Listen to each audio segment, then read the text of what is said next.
Blog Talk Radio.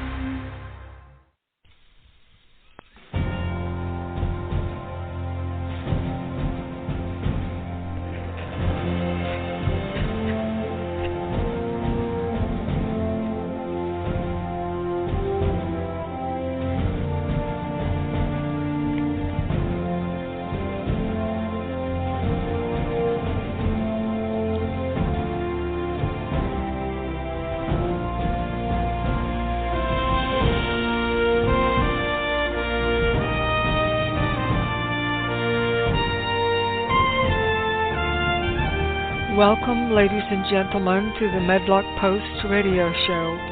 This is where we educate, entertain, enlighten, and empower.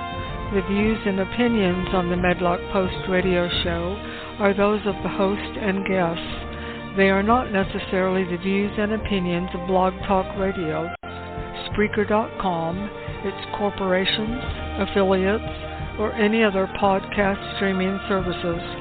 Thank you for joining the show today, and here is your host, Richard G. Medlock.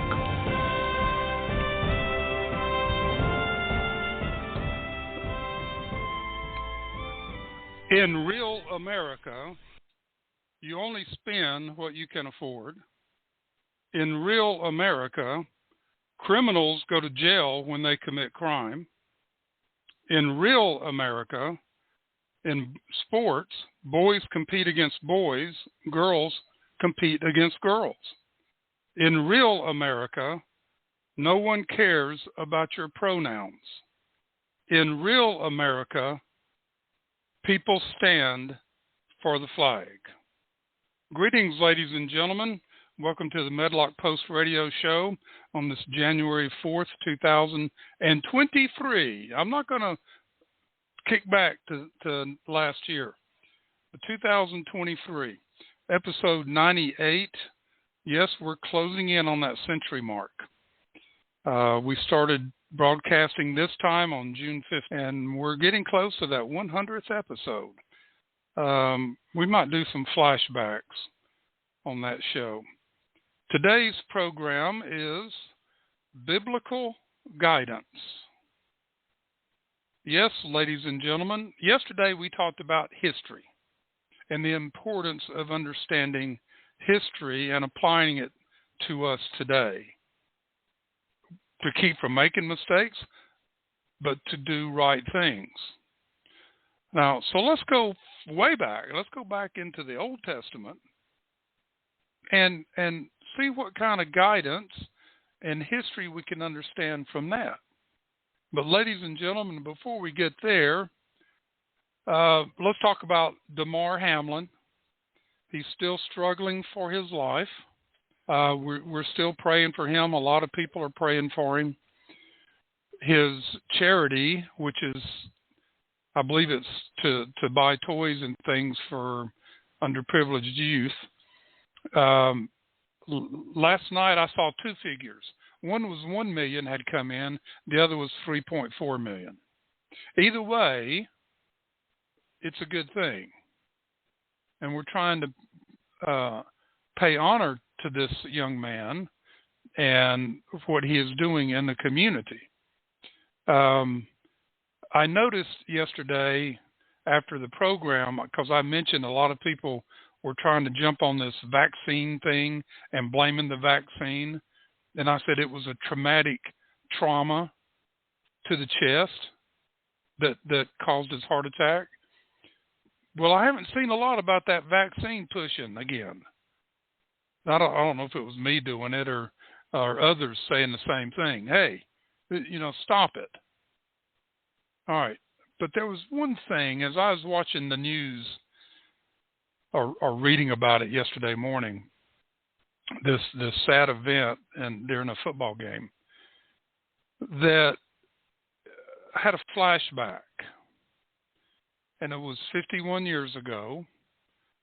I could remember it was the Detroit Lions, and the player was a Detroit Lion. I couldn't remember who they were playing, but I know it was a Detroit Lion. So I Googled it.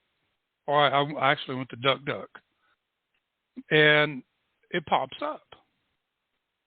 Remembering the tragic day Detroit Lions Chuck Hughes died on the field. Now, this headline says 50 years ago because this was written for the 50th anniversary of him dying. So it was October 24th, 1971. So this past October would have been 51 years. I remember I was watching that game. I remember that. It just, you're stunned like people were Monday night. Stunned at what happened. Now, we've seen a lot of injuries. I talked about that yesterday. Broken legs, arms. Some people have been paralyzed playing the game. I've got injuries now that I pay for playing the game. But we know that. Going in, we love the game. We played because we love the game. But Chuck Hughes, up until now, has been the only player to ever die on the field during a game. That stands. Now, you've got a technicality here. Well, DeMar is still alive. He's not going to die on the field. So I don't know how they're going to rule that in history. That's up to the historians and the NFL and whatever they want to do with it. But so this was in Detroit, the Tiger Stadium, where the Detroit Tigers and Detroit Lions played. In those days, you shared stadiums.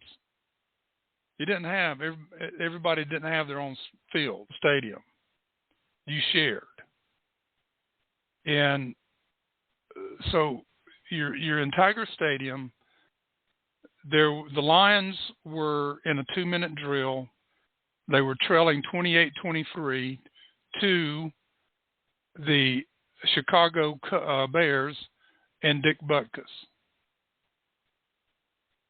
The radio announcers for Detroit were Van Patrick and Bob Reynolds on WJR AM 760.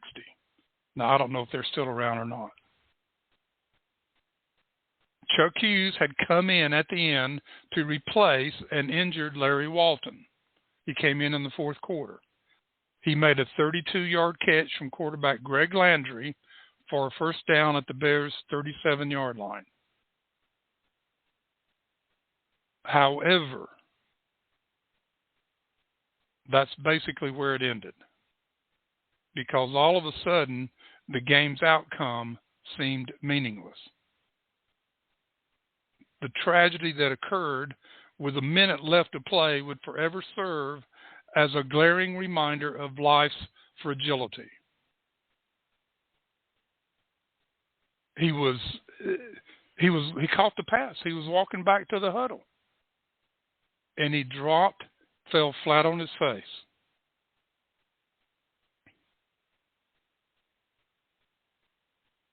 He had a good career in the NFL.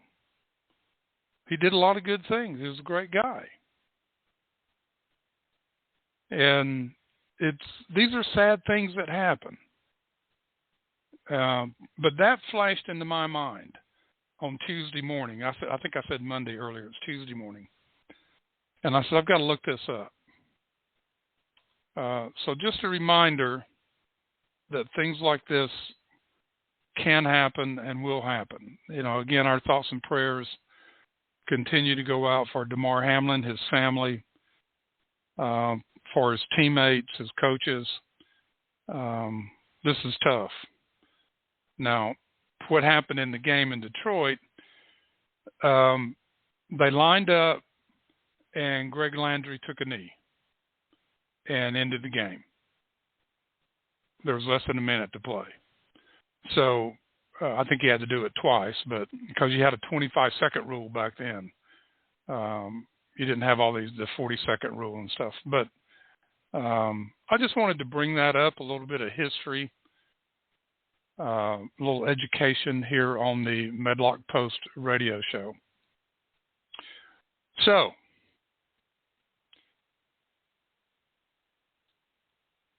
the drama continues in the House of Representatives. You had 19 GOP House members voting against McCarthy. And then on the third vote, another one voted against. So now there's 20. It's interesting to sit and listen to the pundits on this. You have people, just vote him in, let's get to work. And you wonder, why are they saying that? These are the same people that are part of the swamp. Just vote him in. Let's move. We got work to do. Well, if the House can't do anything, that's probably a good thing. But what these 1920 GOP congressmen are trying to do is stop the swamp from controlling everything. Now, that's a good argument, too. They want to make change for the better.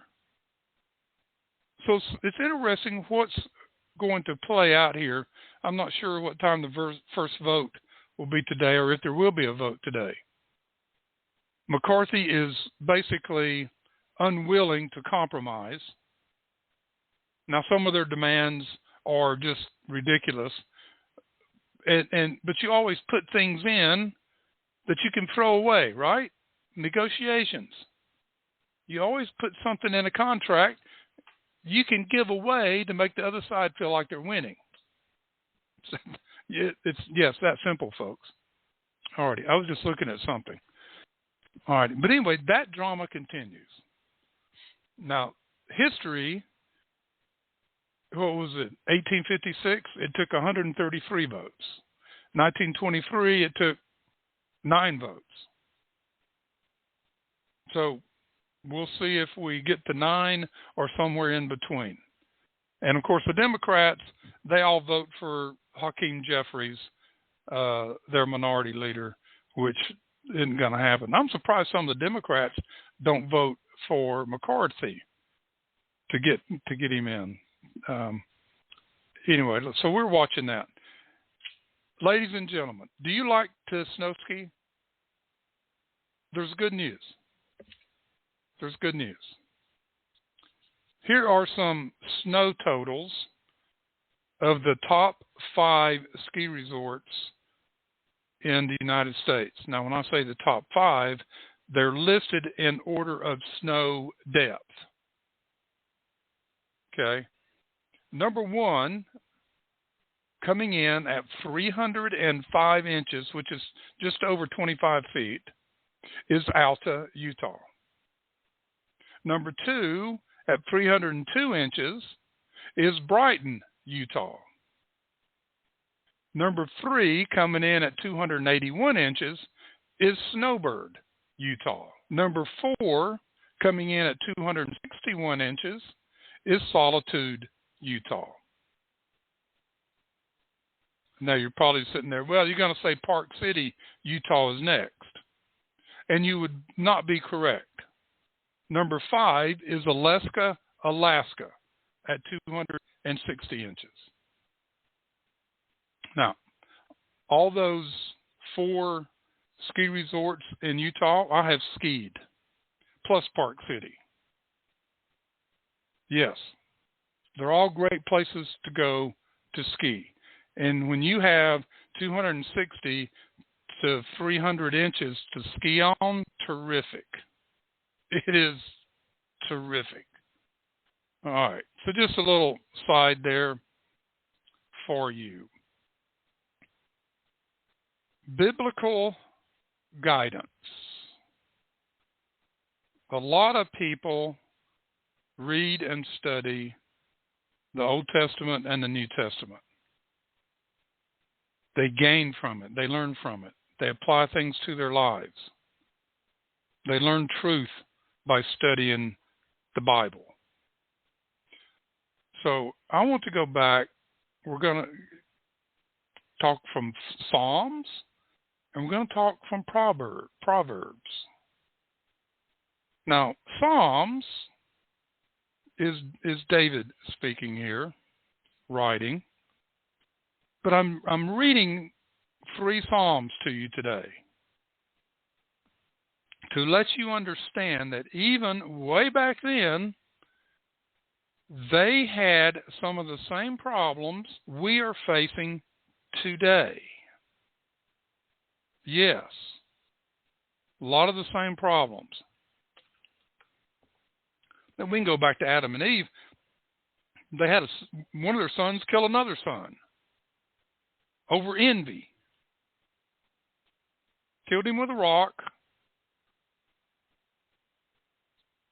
And the Lord spoke to Cain. Alrighty, Psalms 2, a messianic psalm. The heathen will rage against the Lord's anointed. The Lord speaks of his Son, whom he has begotten. That's the heading. Now, Psalms 2, verse 1. Why do the heathen rage and the people imagine a vain thing? Verse 2. The kings of the earth set themselves, and the rulers take counsel together against the Lord and against his anointed, saying, in verse 3, let us break their bands asunder and cast away their cords from us. In verse 4, he that sitteth in the heavens shall laugh, the Lord shall have them in derision. Then in verse 5, then shall he speak unto them in his wrath, and vex them in his sore displeasure. 6, yet have I set my king upon my holy hill Zion. I will declare the decree. The Lord hath said unto me, thou art my son, this day have I begotten thee. Ask of me, and I shall give thee the heathen of thine inheritance, and the uttermost parts of the earth for thy possession. Thou shalt break them with a rod of iron, thou shalt dash them in pieces like a potter's vessel. Be wise now, therefore, O ye kings, be instructed, ye judges of the earth. Serve the Lord with fear, and rejoice with trembling. Kiss the Son, lest he be angry, and ye perish from the way, when his wrath is kindled but a little. Blessed are all they that put their trust in him, and in him is the Lord. So we see even in those days, you have kings and judges and rulers that counsel against the Lord together. That's a combination. Do we see that today? Do we see different groups coming together and counseling together to do things against what the Lord has taught we should be doing? And one of them, basically, the number one, is taking people's freedoms away. That is Psalms 2. Let's go to Psalm 58. Here, David reproves wicked judges. They go astray and speak lies. Okay. So starting with verse 1, I'm not going to do the verse, I'm just going to read. Do ye indeed speak righteousness, O congregation? Do ye judge uprightly, O ye sons of men? Yea, in heart ye work wickedness. Yea, weigh the violence of your hands in the earth. The wicked are estranged from the womb. They go astray as soon as they be born, speaking lies. Their poison is like the poison of a serpent. They are like the deaf adder that stoppeth her ear, which will not hearken to the voice of charmers, charming never so wisely. Break their teeth, O God, in their mouth.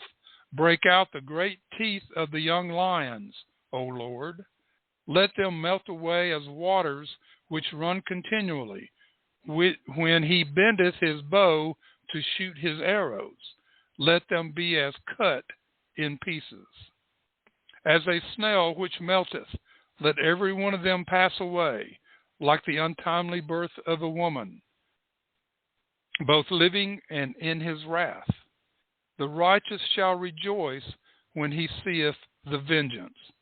He shall wash his feet in the blood of the wicked, so that a man shall say, Verily there is a reward for the righteous. Verily he is a God that judgeth in the earth. So there again, wickedness is worked in the heart of men. They weigh violence of your hands in the earth. They speak lies. They do not judge uprightly. They spew poison like the poison of a serpent. Can we equate some things to that? I can right off the bat. The trial that took place in Maricopa County right before Christmas by Miss Lake trying to prove that the election was stolen, and she did. I watched part of the trial. She did prove it.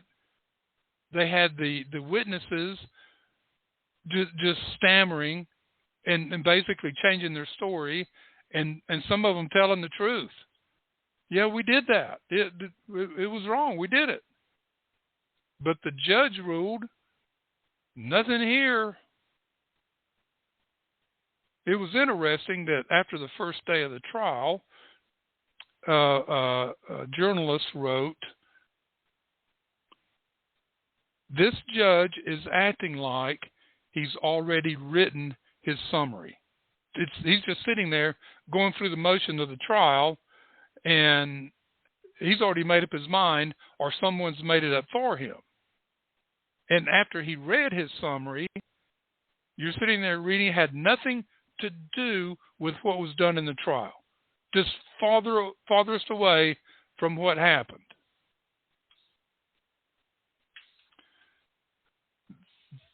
Counsel together, and then speaketh lies. This has been going on for a long time. Let's move forward to Psalm 64.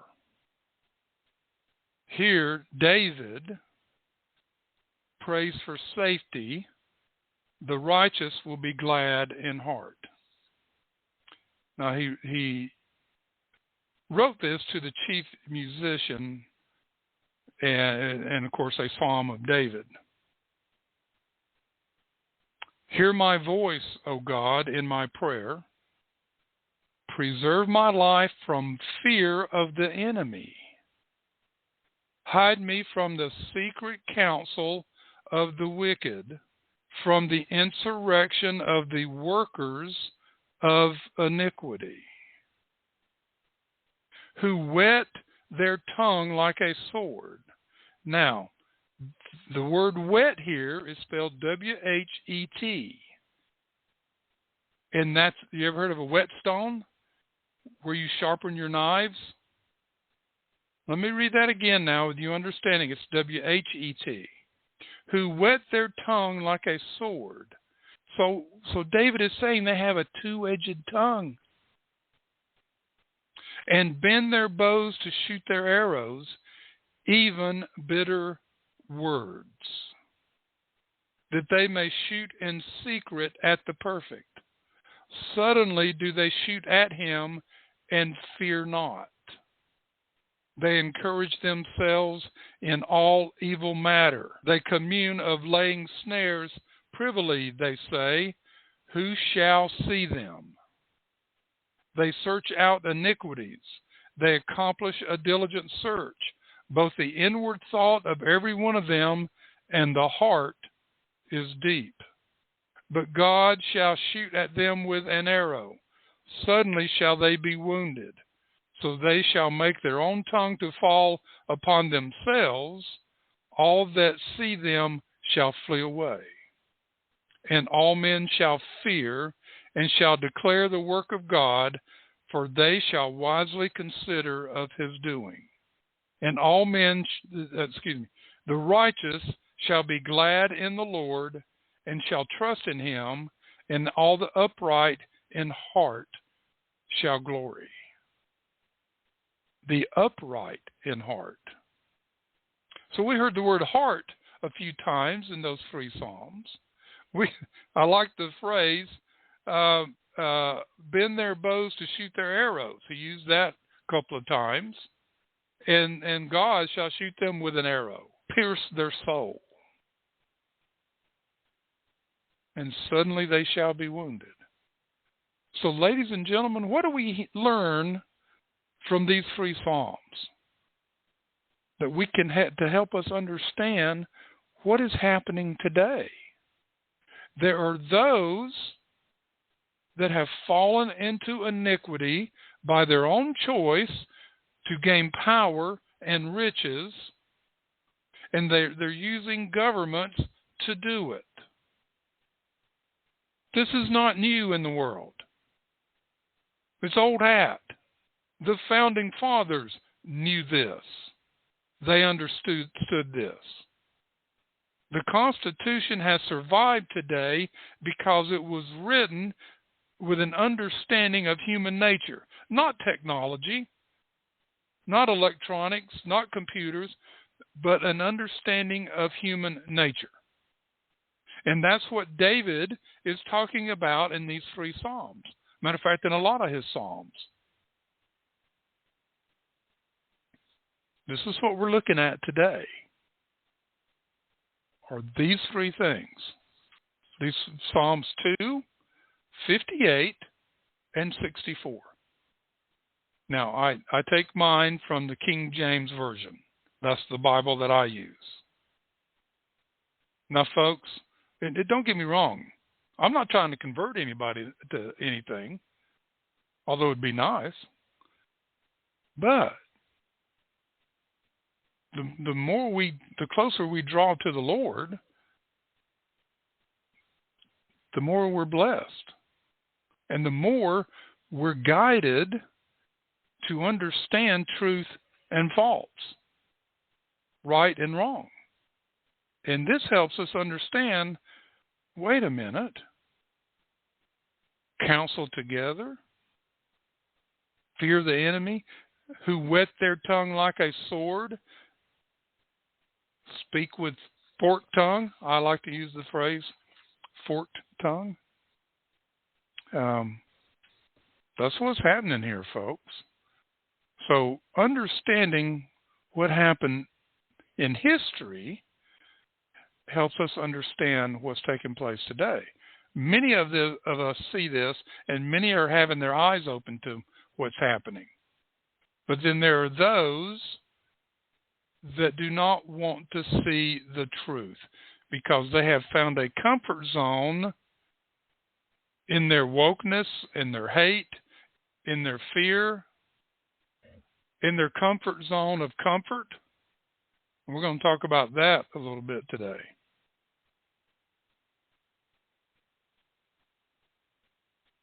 All right.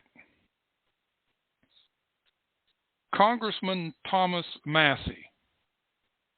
Now, he wrote this in 2018. He put this out December 27th, 2018. I came across this the other day. I don't know where I found it.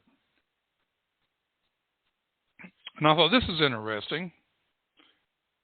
And this is what Congressman Thomas Massey wrote December 27th, 2018. 4 years ago. Just over 4 years ago now. Want to know how the swamp really works? Turn up your volume. On the very last day of every Congress, I've noticed dozens of bills passed by voice vote and by unanimous consent, even after congressmen have left town. This year, I demanded a recorded vote for every bill during the last week of Congress. A few of these special favor bills that would have sailed by using unanimous consent, like a bill for the cheese milk lobby to have the FDA legally define natural cheese and allow the industry to use artificial red and yellow dyes and still call it natural, failed when put to a voice vote. Thank you, Congressman Massey. Back to him. It only takes one member of Congress to demand a recorded vote. So why don't more members of Congress request a recorded vote?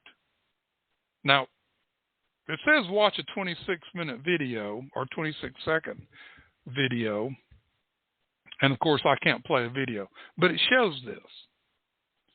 He says, I was literally booed by congressmen on both sides of the aisle who felt inconvenienced when required to take 5 minutes and record their votes. These are the same congressmen who make $174,000 per year and only worked 3 days per week. Most of the time, I didn't get booed simply because the House was nearly empty when I requested the recorded votes. Here you can find a complete list of the bills and the vote totals for them. You will see that some failed, but what you won't see are the bills that weren't brought to the floor once Paul Ryan and Nancy Pelosi realized I was going to require a recorded vote on all of them. So it's clerk.house.gov/EVS/2018/index.asp. Or do a search for Congressman Thomas Massey, December 27th, 2018. It's interesting that passing bills by unanimous consent is far more insidious than the other common method of suspending the rules and voice voting bills, which requires a two-thirds majority if anyone requests a vote. When a bill is passed by unanimous consent, it's not debated, not even for a minute, and members are not warned. It's about to happen. So members don't even have 1 minute to read the bill. It's often weeks or even months before a member of Congress or their staff even realize the bill was passed by unanimous consent. Now, we've seen this done. I talked about this earlier this year, where Rubio and his committee and the chairman, they were joint chairs. I can't remember the Democrat's name. And they took a bill after everybody else had walked out of the committee room and did a unanimous consent, which was the two of them. I'm going to have to go back and look this up. It's an awful thing. And it became law because of unanimous consent. That's wrong. That's why we need new people in leadership in the Republican Party. Now, they're still battling over who's going to head the Republican National Committee. Now, her name just jumped out. She's Romney's niece. But anyway, she's the head of it.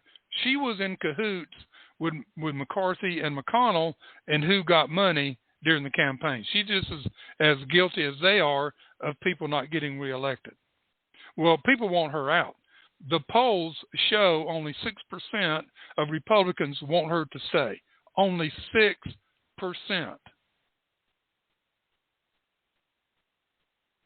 Now, there are a couple other people running.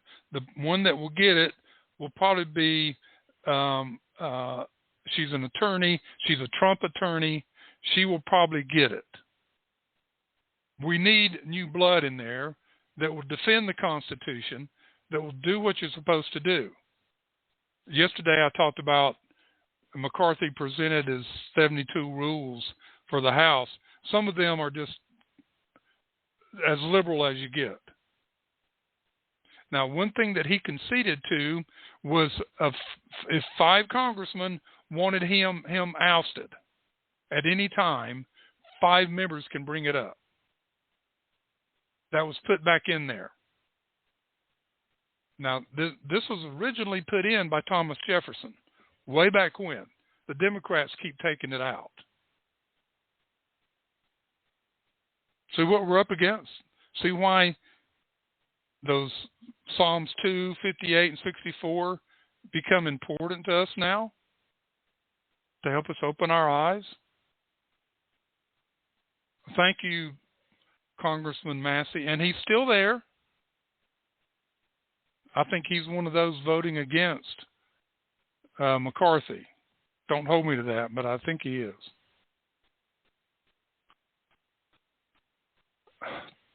You know, this new spending bill they passed on December 23rd, and Biden had it flown to him in the Virgin Islands to be signed. And we might get to that, the Virgin Islands too. But it's raising taxes. One of the things that it did in there, for you business owners, I want you to listen up. For you business owners, we used to be able to, if we bought a vehicle, if we bought a new piece of equipment, whether it was a laptop or a manufacturing machine, we could write it off against our earned income that year. The whole thing. Under the new spending bill, that has changed now, and it has gone back to where you have to write it off over several years. You have to amortize it. So if you go out and buy a $2 million piece of equipment this year, you have to amortize it. I think it's over 7 years, versus taking the $2 million against earned income this year. This is going to hit especially small businesses. This government, our public enemy number one, which I think I made a good case for yesterday in episode 97, I made a good case that public enemy number one now is the federal government. They're there to destroy the Constitution and freedom.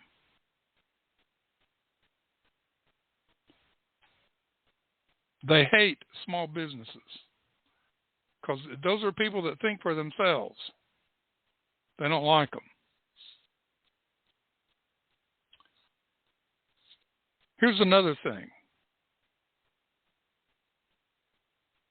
I got this in an email the other day from my cell phone provider, and it's the Affordable Connectivity Program, ACP. It's a new program that got stuck into one of those bills somewhere. We'd like to provide you with some information on the Federal Affordable Connectivity Program, or ACP. What is the ACP?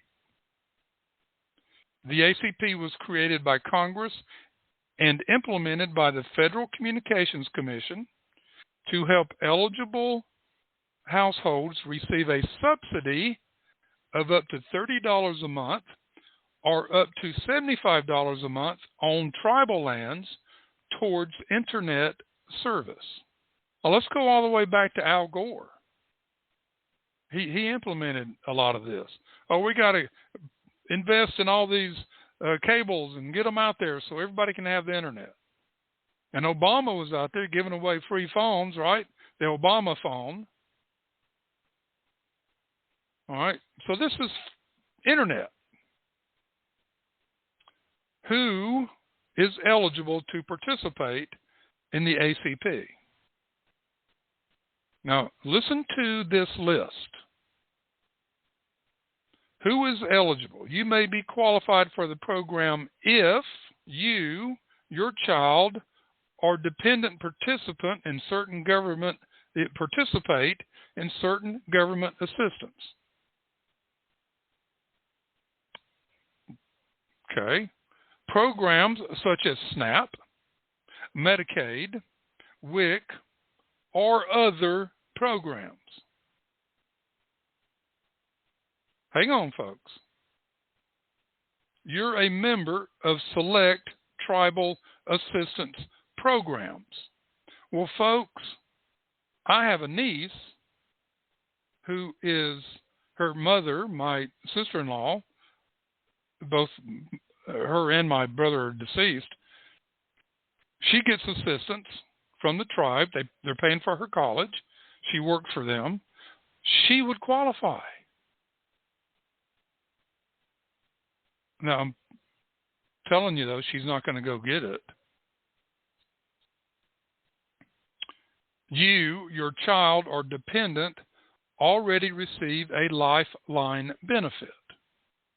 You received a federal Pell Grant in the current award year. You're eligible based on your household income. So if your household income is below a certain range, you're eligible. How do I enroll in the ACP? Well, you have to apply. There's a website and all this stuff. So,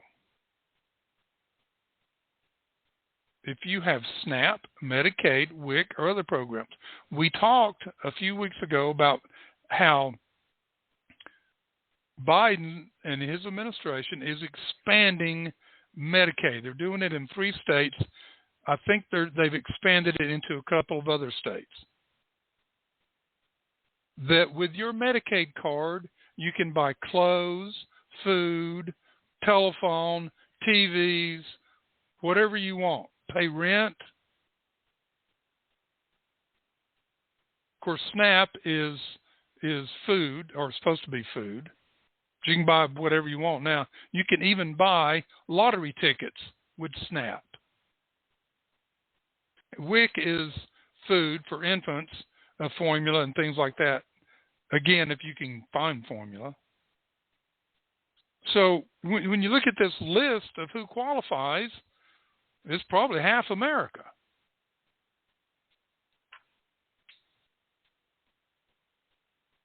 At least a third. And you wonder, why is he saying that? Because, let me turn to this.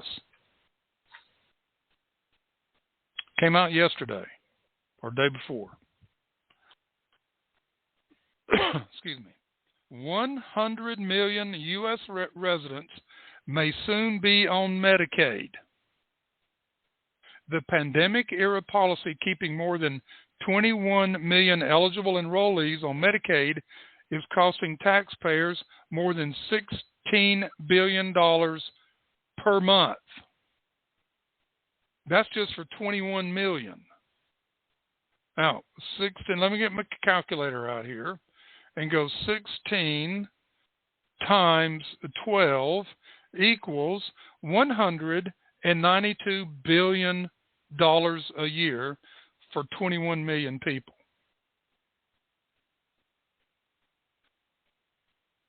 So the report goes on and says the United States will have 100 million residents on Medicaid in the next 72 days, according to the Foundation for Government Accountability, meaning that nearly 1/3 of all Americans will be on the program for health care.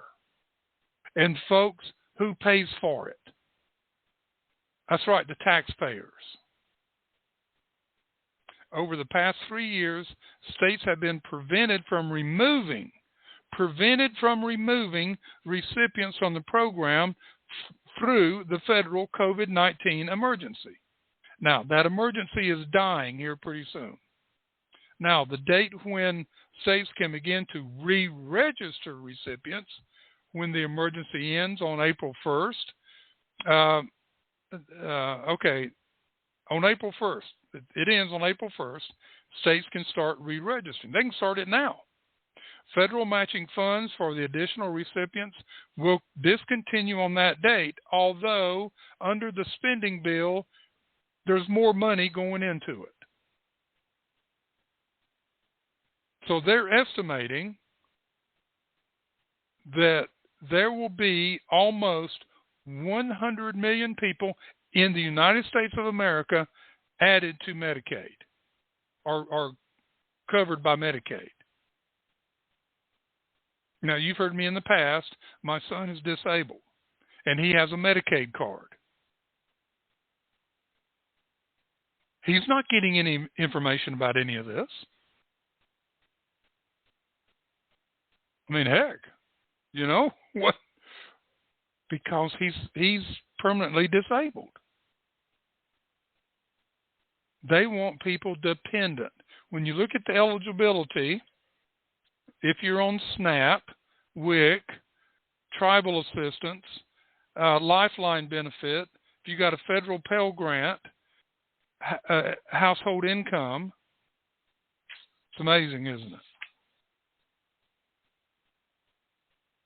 You start going down that list, there's a lot of people out there that can qualify. Let's get out the trusty calculator again, and let's pull up. Let's just use $30. Let's say half of those people, well, they're estimating another 24 million. They're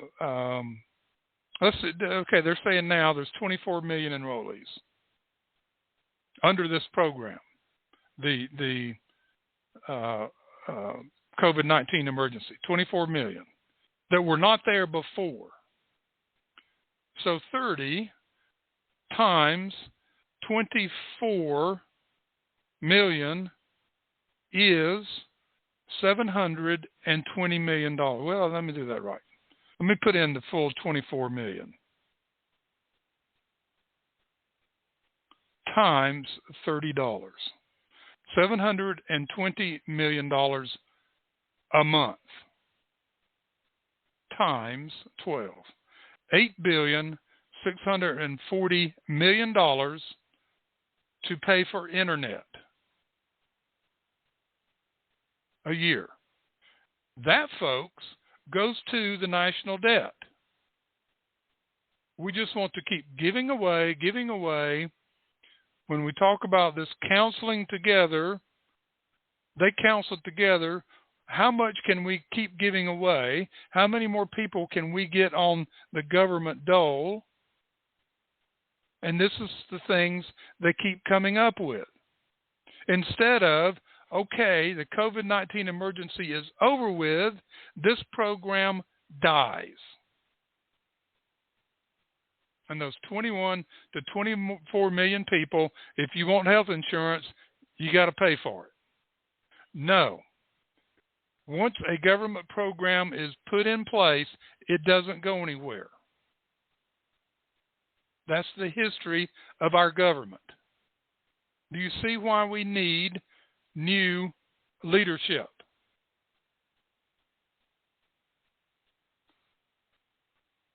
$100 million people on Medicaid. Now, I don't know if they're even counting the disabled. I really don't. It's interesting, isn't it? I'm looking at the time here, folks. We are marching along here today. And, of course, I always have more prepared than I normally do. All right. William Shakespeare said, "What a terrible era in which the idiots govern the blind." What a terrible era in which the idiots govern the blind. I think we're there, folks. I think we're there. The idiots govern the blind. Annie Holmquist from Intellectual Takeout.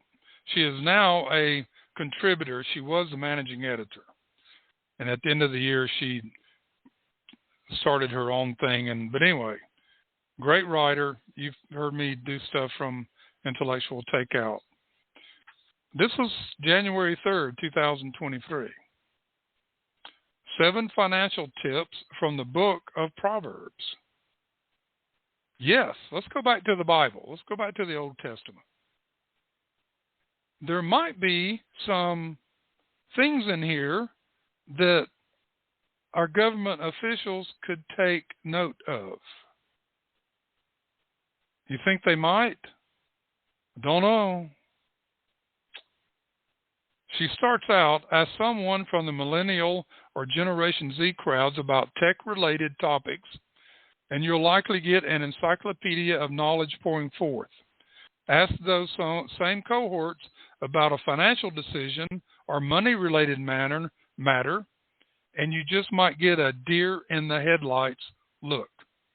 Over 2/3 of people ages 18 to 41 have financial topics they want advice on.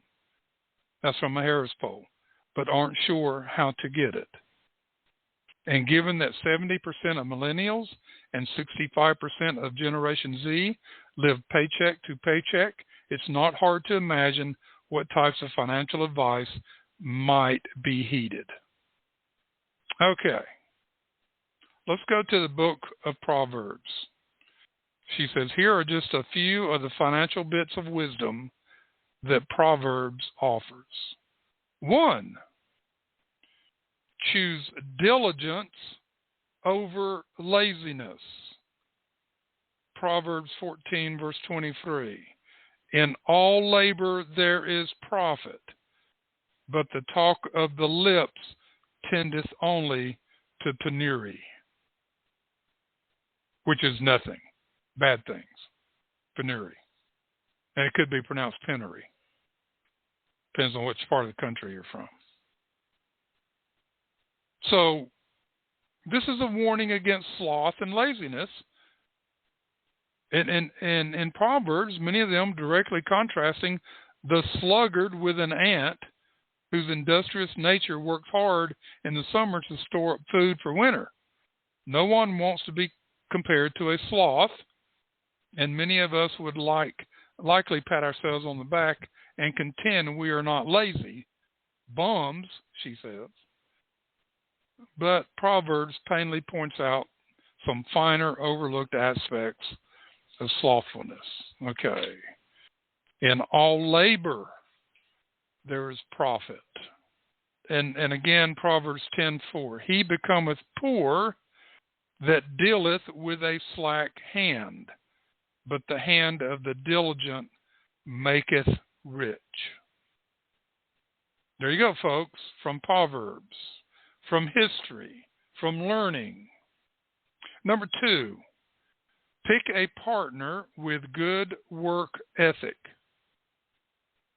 She says one of the best financial investments a person can make is to choose a financially savvy spouse.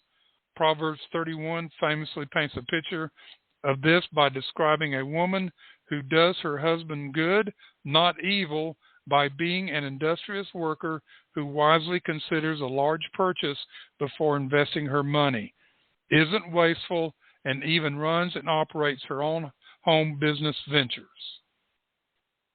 A virtuous spouse, Proverbs says, is worth far more than rubies, but industry is part of virtue.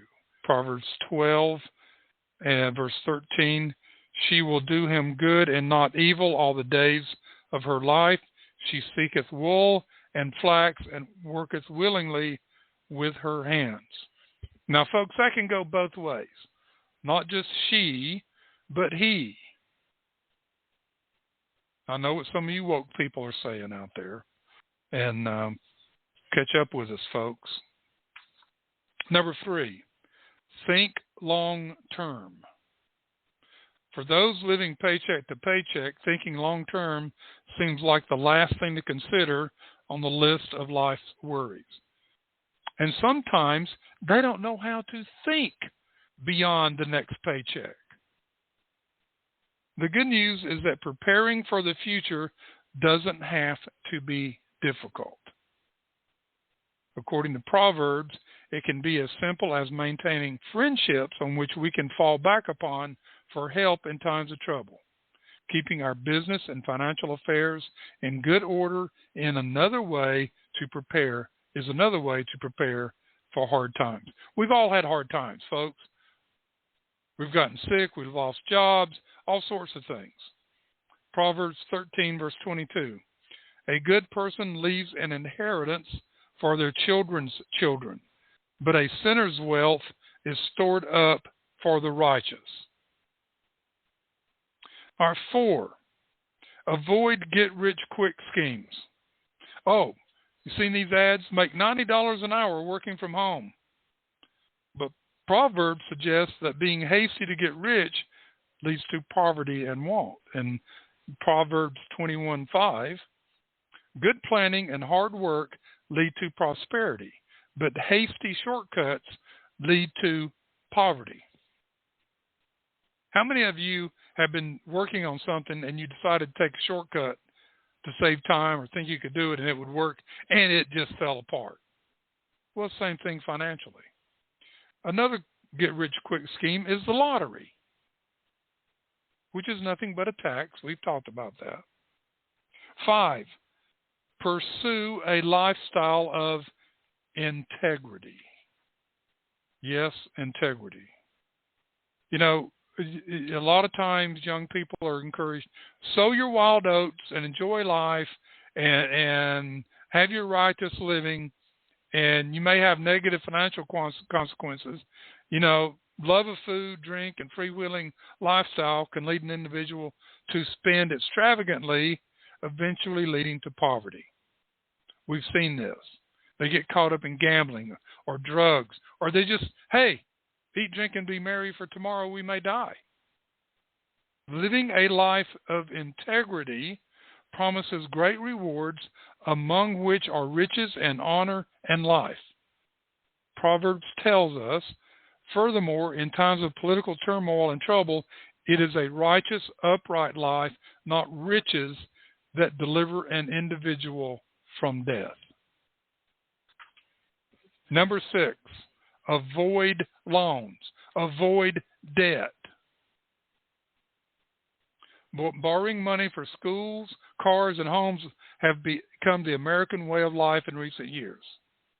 You can't buy anything because it costs so much, you got to borrow money. Over 50% of Americans that say they have more than $1,000 in credit card debt. Well, the credit card debt, personal credit card debt in America right now is almost $2 trillion. Let that soak in. We live on a false economy. Everything is being done through debt, through borrowing. Proverbs says, don't do it. Now, buying a home's one thing. Have your down payment. Work and save. Get your down payment. Take out a mortgage. But your other debt, hey, but you want that new car. It's $45,000. Go buy a used one.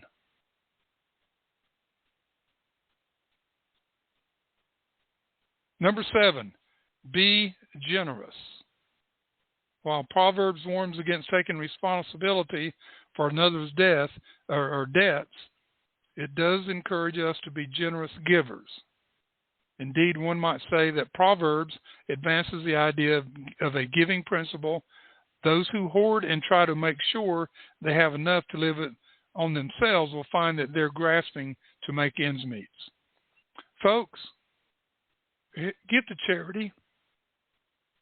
Help those in need. Be happy with what you have. Stop the envy. Stop the covetousness. We talked about that last month. She ends this way. These 7 financial principles are diverse and broad, but there is one component underlying each of them: wisdom. In the 8th chapter of Proverbs, wisdom is personalized as a woman calling to individuals to forsake their foolishness and seek her instead. Those who do so, she promises, will reap not only material rewards, but moral ones as well. Riches and honor are with me, yea, durable riches and righteousness. My fruit is better than gold, yea, than fine gold, and my revenue than choice silver. I lead in the way of righteousness in the midst of the paths of judgment, that I may cause those that love me to inherit substance, and I will fill their treasures. In essence, those of us who want to do well in financial matters, who follow this one simple trick, seeking wisdom.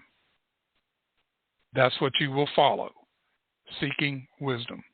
And ladies and gentlemen, our time is gone for the day. It is. I hope you've enjoyed today's program, our biblical guidance, and we will be back Friday. This is Wednesday. We'll be back Friday. We got all kind of meetings tomorrow. And just continue this great conversation and education that we have started at this year, which we started last year, but we're continuing this year in the Medlock Post Radio Show. And folks, that is it for today. And let me find a great song to go out with here. I didn't do that earlier, did I? I didn't do that in the show prep. All right, so let's go out with little Jimi Hendrix, Purple Haze. So, ladies and gentlemen, that's our show for today, the Medlock Post Radio Show on January 4th, 2023. May God bless America, and may God bless you. Have a great day.